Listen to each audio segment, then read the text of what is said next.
Yo, yo, yo, yo, yo, what is going on, COD Familia? It is your boy BN, aka Mr. Kingdom Builder, and today, man, I'm pretty excited. This is going to be a video talking about the general instability that comes with every new kingdom and pretty much every single kingdom builder. And if you're a new player to kingdom builders, or if you've been playing for a little while, and maybe you just do not know too much about the kind of inner workings, the intricacies, maybe you just play. Maybe you have been an officer or a leader in alliance before, but when it comes to kind of big picture stuff, and looking at things for a kingdom as a whole and even outside of your own kingdom, I think this video is going to be very insightful for pretty much anyone that plays games in this genre. So we're going to touch on a couple points here. The first one is we're going to essentially define what a kingdom builder is. And then two, we're going to talk about what are the actual instabilities. Three, how developers thrive off these instabilities. And this also is not to any one developer in particular. And it doesn't necessarily mean they're doing this directly. It could be indirectly as well, or even just passively because the game is what it is. And then four, and lastly, we're going to touch on what are some actual solutions. How can we problem solve this based on what we're going to point out and show you. So let's start off with number one, which is what is a kingdom builder just kind of in general, right? So the idea, for those of you that have seen these shows Lost or The 100, I love referring to these because I just think they're very spot on for what you get here. And when you load into a kingdom builder specifically and you make your account and you start in a brand new kingdom, what are you doing? What is happening? Well, you're thousands to tens of thousands of players that are getting plotted onto a map, and you're just kind of told to figure it out. Sure, you have objectives like passes, right? You have, in this game, specifically behemoths, you have territory that you have to expand to, or expand your territory, we should say, by flagging, right? These are things that you can get to in the game, but generally speaking, there's no guidebook that a developer comes out with, or any type of tutorial that tells you, well, this is how to conduct diplomacy. This is how to speak to people with things like soft skills in the game, which is such a big thing, and I'll probably get into that in another video. When it comes to how to recruit, how to go about fighting, if you need to, how to organize an alliance, how to organize multiple alliances, how to send mails out appropriately, how to do activity checks and audits. And I'm just scratching the surface here, but the point stands where the developers do not tell you how to do these things. They don't even give you any guidebooks. They don't give you any tutorials. They don't give you any, maybe some tips here and there, but they're very broad and vague usually in essence. And so this, with the premise of how the kingdom is and what you're starting out in, you can then surmise as we get to point two, which is what are those instabilities? So the instabilities from these is probably what you would normally think of. What if you had 10 people that did not know each other and they got together and you were just kind of told what you guys need to survive the night, as an example? Like, what do you think is going to happen? You're going to have some people that are probably going to be more outspoken than others. You're going to have some people that will take charge more than others. You'll have some people that will apply some level of organizational skills. Some people may be better at talking than others are. Some may say, hey, we need to prioritize this over that, right? You will start to kind of figure things out even if no one knows each other, right? Take a show like Survivor as an example. And so then we look at the instabilities, which are, one, as we just pointed out, right, the fact that nobody knows each other. So you have to think about, well, you're on this map and you have, like, let's just talk about it from a leader standpoint and we'll kind of work our way down. So let's say you have 100 leaders that make alliances. Nobody knows each other, right? Again, this is with the asterisk of if you're not coming in with a group or something like that, where you have multiple alliances. Which, again, if you're not doing a group, which is an extra thing, every kingdom at just a default baseline is set to have individual alliances where leaders, and again, we're saying this for the most part, right, because we're not assuming, is that they just don't know each other. And if you don't know each other, you don't know what each other's age range is, what your background is, what your ethnicity is, where you come from, what your political views are, how you view what goals and expectations should be put on the kingdom, if you even have any, and then on top of that, even if you have aspirations for wanting to expand your reach or expand your influence or your clout beyond your own alliance. You might just be content with that. You might be someone who says, oh, I just want to be the number one alliance, or I want to be the person who's king or queen of the kingdom, right? Anything kind of from the bottom, right, up when it covers, or I should say on both sides of the spectrum. These are things that can also lead to war. These can lead to fights. These can lead to unnecessary, poor word choice as an example, right? Bad soft skills with others. And what typically when these situations potentially break down, if they do, and sometimes more often than not will happen as well, because if you have that many alliances, you have a finite amount of resources. So, right, the understanding is that not everyone's going to be able to kind of get everything. Maybe not everyone's going to be able to experience everything in the kind of general sense. And these are just other multiple reasons, or other more reasons, we should say, that can lead to unnecessary fighting, unnecessary PvP. It can lead to, toxicity in the game. These are all, I don't want to say results, but these are repercussions that can lead to players deciding, well, hey, maybe I want to leave the game. Maybe I want to leave the kingdom. Maybe I want to leave this alliance and go play somewhere else, right? This all factors into one of the biggest things that we often talk about, which is player drop-off. And essentially just imagine that you have filled a water bottle up. And you fill it like let's say you fill this glass up. But then there's a tiny little hole that you poke in, right? And it's all the way to the top, and that's kind of what the player drop-off is. Essentially, you're just having players that are constantly becoming inactive for any number of reasons. And it happens on a daily basis, whether it's one person a day, if it's 2, 3, 10, 50, 20, whatever it may be. Right, once a new kingdom comes out after yours, now you're not getting all of those new player downloads. You're typically not going to necessarily be getting a lot of other new players usually, because, again, they're trying to fill a new kingdom with whatever that threshold is. If it's 10, 15, 20, 30,000 people, whatever it may be. And so that's why you then have to think about all of these things that can happen in a kingdom from day one, that not only are and can be different variations of instability, but all of those will then factor into things like player drop-off. And the idea, if you really think about it in its kind of macro sense of the game, is that as a developer, and this kind of leads into point 3, which is talking about how developers, and I'll mention this in a sec, but how developers thrive off of said instability. Like, you have to think about it from a developer standpoint, which, again, and I'm going to enlighten developers as well. So, right, most developers, from what I understand, and from how it seems, that's probably more appropriate, is new kingdoms are always coming out, new players are always downloading the games. New players there's always going to be a portion of players in every kingdom that are going to spend money. If there's war, see, and this is the thing, if there's war, it almost feels as though the developer mindset is, oh, well, if there's constant fighting, they will spend money to buy resources, to buy healing items, and essentially buy things that can get them back into the fight faster, sooner, or allow for them to fight more.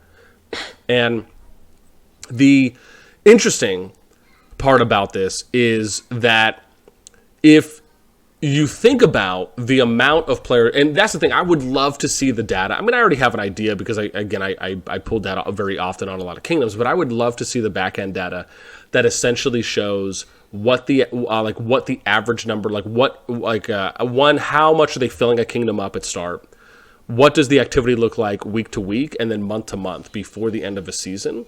And then look at what that average is, and then compare that versus kingdoms that go in with organized groups that are able to, again, hopefully do things in a positive way. Like, for example, I would have loved to see what something like a Kingdom 32, a 65, right? Other kingdoms that had big groups that went in, and like what was the player drop off and current player activity versus kingdoms that did not go in, that did not have big groups that went in, and you just kind of played it out. And then if there's maybe a way to kind of gauge how much PvP is being done. Like, see, that's the difference, is being able to see PvP versus actual open field marches versus PvP for people that are just going around and hitting units on RSS tiles. Like, that to me would be great to see the difference there, because I think it's apples, it's like apples to oranges. It is very telling if you're able to see merit data based on fights that are happening in the open field, because essentially what it means is that it's more likely that those fights are kind of more pure PvP. They're more amicable, where people either agreed to fight or you're doing it in some type of a real-time war environment, right? It's just the margin is less likely than, well, you're just gaining merits because you're just going around and tile hitting people, right? Where they're not fighting back, right? Absolutely not fighting back. So anyways, a little small tangent there. But the idea is that this is something that developers will thrive off of, right? It's that instability that happens in kingdoms from them not being unified, from constantly being war, from all these intangibles that factor into any type or any amount of fighting that could happen in some type of an unnecessary, or what I would refer to as a lawless type of way. And this is something that developers benefit from, just generally speaking. And so then we get to the last bit here, or I guess before I get to solutions, right? Let me touch on a couple of what these specific instability points are. So this will kind of be number 4. So the ladder climbing effect. This is something that is put into a game that also factors into creating a level of instability. Why? Because people want to climb the ladder. And let me give you an example here. I'm just in 92 for whatever reason. This isn't like I chose them for any specific or anything like that. But I just want to make my point, which is that when you get into a game, when you get into a new kingdom, and you look at the leaderboard here, right? Like, this is pretty disparaging. When you, or I should say, the power difference is very wide. And you see 1 to 2 separated by pretty much 1.3 billion, 2 to 3 by 300 mil or so, 3 to 4 a little better, but then a big jump between 4 to 5 where you see kind of 530. Now, I want to point out, I'm not saying this is good or bad. What I'm simply saying is that this is standard. This is how every kingdom is destined to play out in said kingdom builders, because one, there's this ladder climbing effect where people just have this idea of, oh, I want to be as strong as possible.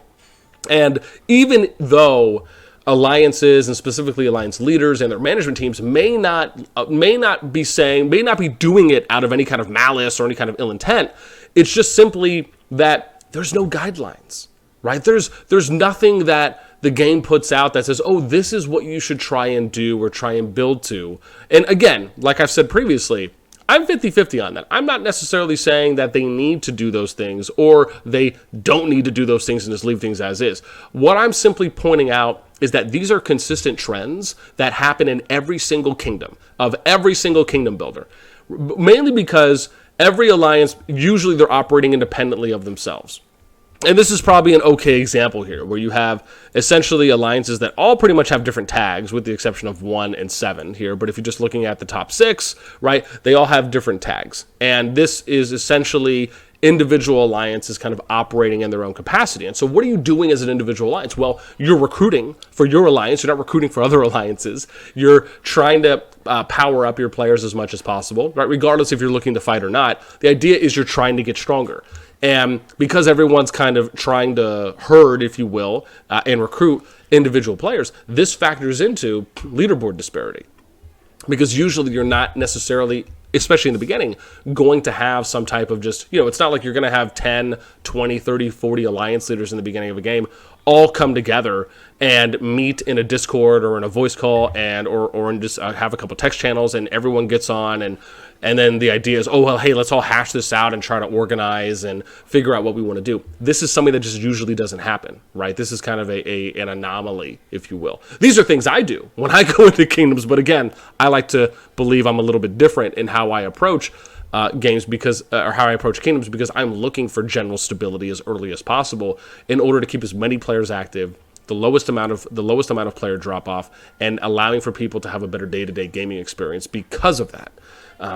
But again, this is not the normal thinking. So anyways, this is one thing, right, where people want to kind of work their way up the board. Then you also have players that just want to be the number one alliance, right? There's plenty. I can't tell you how many times I've seen alliances or leaders of alliances that specifically will just aim to be number one. I'm not saying this is the majority of people out there, but there is a handful, if not a portion of people, that just want to be the number one alliance. And I've seen it as extreme as players restarting in kingdoms until they get the number one alliance, where they'll just have, as an example, a core group. Sometimes they'll do it by themselves. Sometimes they'll do it with a handful of people or a small core group, and that's all they'll do. They'll just keep restarting in brand new kingdoms until they're able to have the number one alliance, and then they'll play there. And that's something that usually people don't know, too much about because it's not something that is usually widespread and talked about.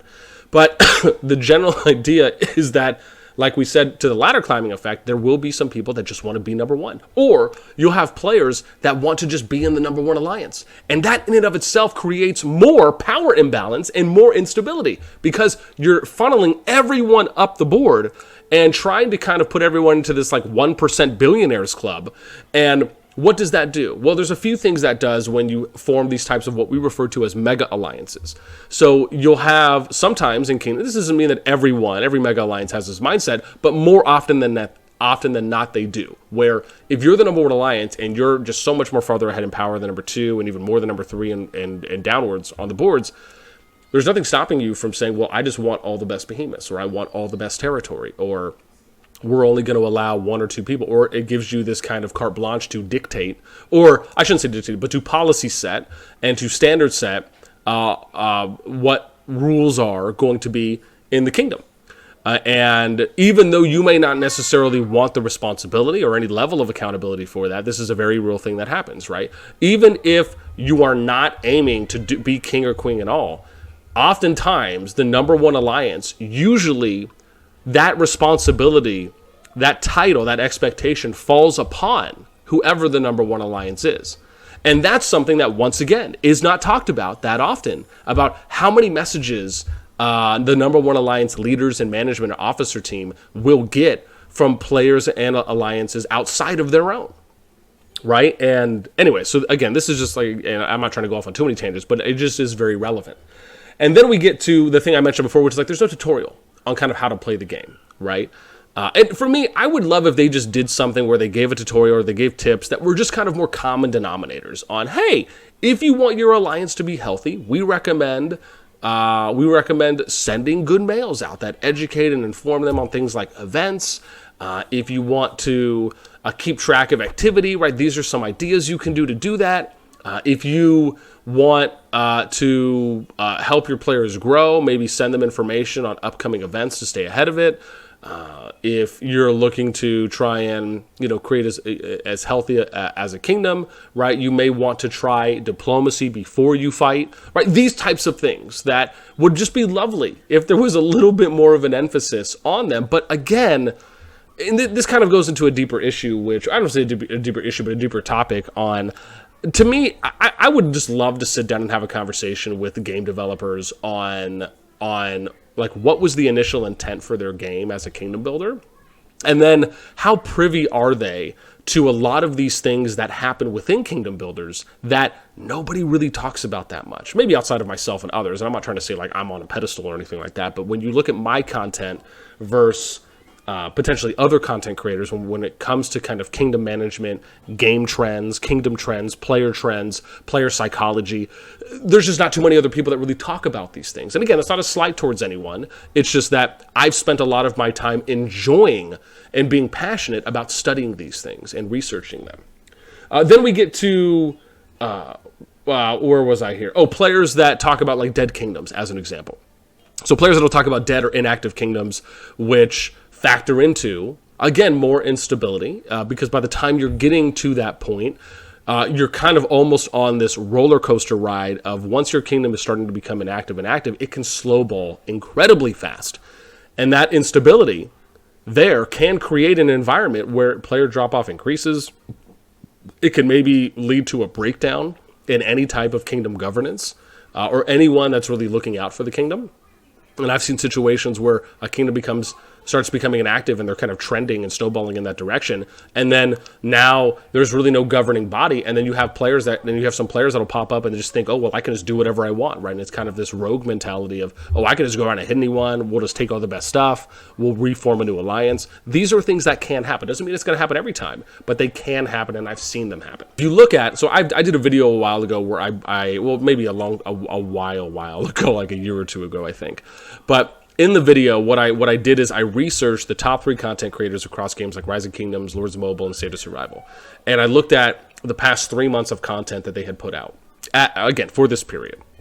And what I noticed and was able to figure out is that the majority of content that most, if not, I would argue almost all, creators within the Kingdom Builder space put out are more progression-based content. And what I mean by that is things like events, how to progress your account faster, from buildings, from research, from policies, to hero pairings, to guides on heroes, for example. If it's open field war for something that might be KVK related, maybe they'll obviously trickle in some announcements and things like that in there. But for the most part, it is more progression-based content. And where does progression-based content go psychologically? Well, it goes to someone's mind and says, well, okay, I'm going to power up my account. I need to make sure that my account's in the best shape possible. I need to have the best PvP heroes. And it all factors into fighting, if you really think about it, right? You're progressing your account, and you're doing all these things to try and put your account in the best position possible to go out and fight. But the things that are usually not spoken about and are not talked about are, well, how do I go about, first and foremost, fighting in a way that is going to allow for players to hopefully stay as active and as healthy as possible, and not just kind of wreck people's faces, right? Because it's not like they're necessarily coming out and saying, oh yeah, well, do all these things to put your account in the best position possible, but make sure that, you're doing things like, having organized PvP, or, you're having people that agree, obviously with the exceptions of like if you're in a KVK or something like that. But like these types of disclaimers and additional context can really help in a lot of situations. And these are just things that are just not often talked about too much. And so that also plays a factor when you think about the mindset of the average player. If you're someone who really consumes a lot of content creation or content creator videos on how to do these things, is that there's not necessarily an emphasis or a focus on, okay, well, now my account's in a good place, but how do I then go out and we're not just talking about clicking buttons and going out and fighting, but what are the implications of choices that I make depending on the type of PvP that I want to engage in? And I just think that's as equally as important, if not more. Now we get to solutions. And this is going to be pretty short for me, but it's also probably going to be one of the most hardest or most difficult uphill battles, because the solution really, when you think about it, has to come from a level of education. It has to come from a level of informing the player base that these things can happen, and we should try to almost look to ways to try to unify kingdoms. Like if you're just kind of breaking it down, right? Trying to unify kingdoms as early as possible, doing it in ways that are healthy and are not necessarily, I don't want to say that, you don't want to use the word forced upon, but that are being done in a competent way between involved parties, where you can essentially kind of set a direction, right? Give that kingdom a heading on where they're going. But oftentimes that comes from needing, and really more so hopefully wanting, to inform and educate the player base on things that they just may not be privy to, because the majority of players just are not going to think about these things for how a kingdom can be impacted and for the direction it's going. I also believe that if you are a player in a kingdom, you should, if there is a kingdom discord or there's a governing body, you should be, just like going out and voting, right? You should be involved in what your kingdom's politics or dynamics are that they have. Whether that's asking questions on, well, what are you going to do here? Or how does this affect me? Or how does this benefit me? Or making sure you're keeping up on announcements. If there's feedback that you can provide, providing that feedback from your opinion and your POV. If there's things that you can vote on, right? That's where looking and trying to see if they have a kingdom discord that's set up, or even just messaging the leader or the officers of the number one alliance if there's not some type of organized discord or place to go. And then I think the biggest thing really is, honestly, I think soft skills is such a big thing. And I can talk about other features, like, for example, I could talk about things like Kingsmail, or having migration limits, or the freedom for players to kind of go wherever they want within those limits. Having something like an Imperium system that they didn't rock. Being able to merge inactive or deadish kingdoms, right? If you're doing it 2, 3, or 4 at a time, after a certain age or duration has elapsed in those kingdoms, where you actually do like a pure merge in order so you don't have kind of dead kingdoms. Doing things like informing people on power balancing and some of the pros and cons of that. Talking about KVK matchmaking and how, again, I've mentioned this before, and I'll probably do a separate video on it, but my view is try and have the most even balanced matchups you can in power, to where you're not creating a lot of power disparity. It's just going to allow for the amount of fighting and the amount of engagement to be that much higher. It's just a fact. Then you have things like, having player alliance and kingdom statistics. This is something I'd love to see kingdoms do, where they give you kingdom statistics on, for example, whether it's a daily report or a weekly report that says that anyone can access in the kingdom. Or either anyone can access in the kingdom or you just give the king or queen access, right, if you have management tools or something that are eventually put in or added into the game. But being able to see how many active players, for example, logged in at least one time in the past 24 hours, how many people logged in 2 times or 3 times in the past 24 hours, how many people have logged in 1 time in the past 2 days, 1 time in the past 3 days, how many people have not logged in for 4 days or more, like just things like that. That would be great to see. And I can expand on that further, but I'm just giving you an example there because I think that would really help out a lot of kingdoms in a lot of ways that I'm sure some might feel that's kind of unforeseen at this moment.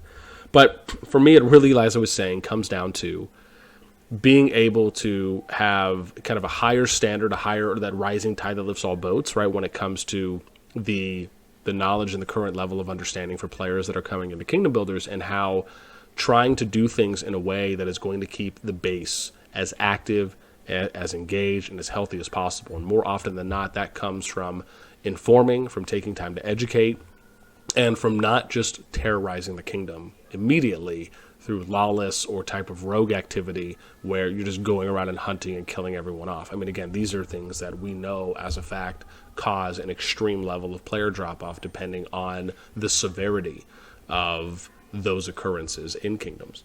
So, again, it is a tall order, and I know it's not necessarily a kind of, hey, this is the road to follow.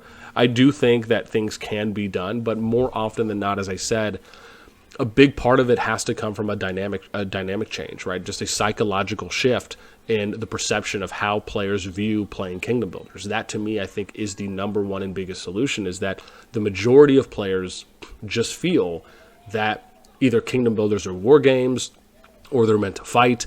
There's not really any information out there when it comes to, or maybe even interest or just know-how on things like kingdom management, how, what the trends are, how player psychology factors in, things like soft skills, which is something I talked about before. And that basically, in layman's terms, is just the competence, the competency and the maturity of individuals to speak in a respectful way to other people, regardless if an answer is yes or no, or of what the outcome may be, but being able to treat others, right, how you would expect to be treated. That's something that, again, I could do a whole thing on that. However, without trying to have this be too incredibly long, those were, I think, some of the solutions I wanted to touch on. And again, maybe I'll do some individual video breakdowns on each of these. It is a tall order.